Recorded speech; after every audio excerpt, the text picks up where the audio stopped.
It's not supposed to be like this if you're one of the planet's most powerful moguls, but News Corporation Executive Chairman Rupert Murdoch has been suffering some serious indignities of late.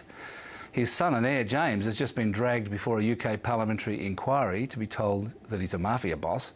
The police keep hauling in and charging once trusted lieutenants, and perhaps worst of all, once faithful shareholders are demanding democracy and a shake-up in the boardroom.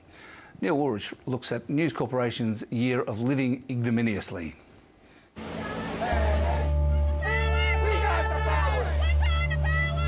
Photography and the use of audio and video equipment is prohibited. Across the globe, News Corporation is under siege. Mr Murdoch, let me just ask you again. Did you mislead this committee in your original testimony? No, I did not. In the UK this week, James Murdoch again faced a parliamentary hearing over the News of the World phone hacking scandal, accused of misleading the committee when he first appeared in July. So you think Mr Crone misled us? That it follows that I do, yes. And so do you think Mr Myler misled us as well? I believe their testimony was misleading and I dispute it.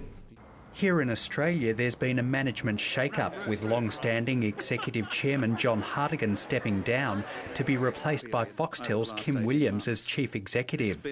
In a surprise switch, Rupert Murdoch will move back in as Chairman of the local operations.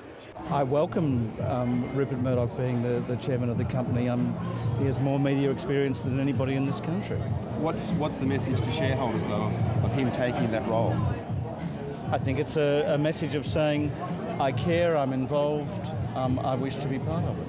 And the media inquiry called by the federal government and the Greens has had News Limited firmly in its sights. I think one of the big tabloids, Sydney, Melbourne, should be sold. I think we have a kind of national glass jaw syndrome in a lot of political life at the moment, and that's to be regretted. Not even Rupert Murdoch could escape a backlash when the Sun King moved his court to the sanctuary of Fox Studios in Los Angeles. But we cannot just be a profitable company.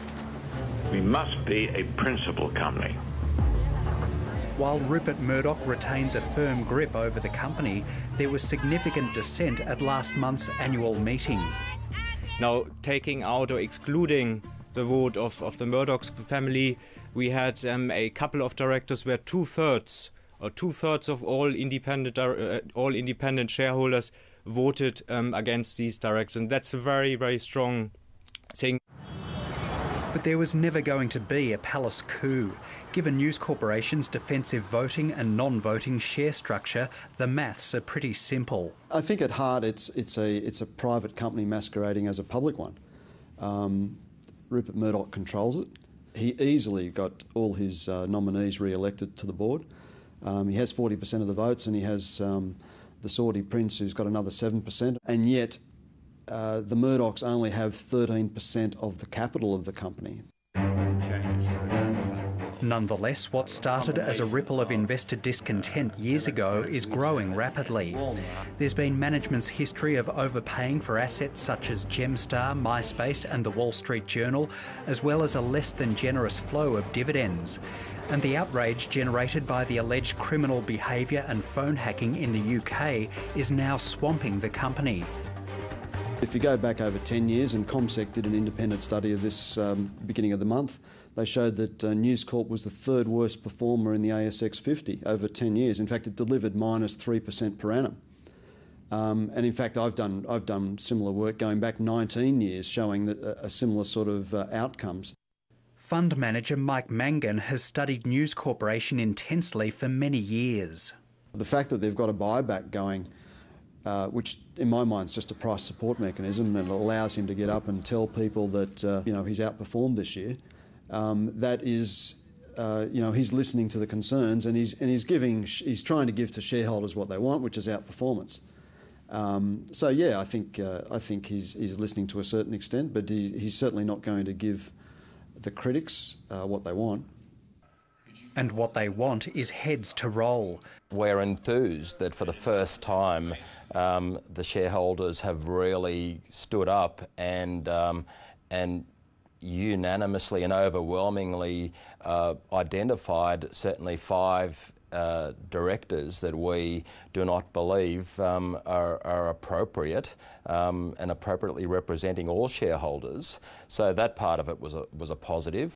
We believe this will now send a very clear mandate to the company, to the independent directors on the board, to effect change and to put forward changes and to push for reform at this company. Hans-Christoph Hirt is the global head of corporate engagement at Hermes Equity Ownership Services, a proxy advisor to pension funds with about $150 billion in assets. What now needs to happen, and what we and other shareholders plan to do, is to continue to engage with the company, certainly not wait until the next AGM, but continuing our dialogue, pushing for change. News Corporation declined to respond to an interview request, but there's little evidence to suggest it sees the protest vote as a mandate for change. Clearly, it does not appear that News Corp is really responding to the questions. As CEO of the Australian Shareholders Association, Vaz Kolesnikov looks after the interests of small investors, and he says the first step must be an independent chairman at News Corporation, and the Murdochs must relinquish control of the board. And that has to be done from the inside. I think then, once that has happened, then we really need to see this the shareholding structure and the voting and non-voting classes transitioned, where all shareholders are entitled to a vote.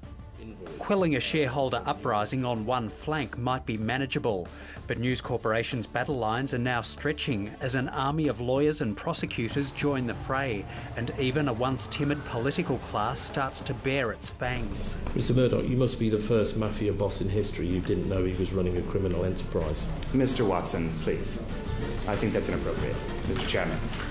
I think the Murdochs will need to be dragged kicking and screaming, and the only way that that's going to happen is if one of them is charged with an offence.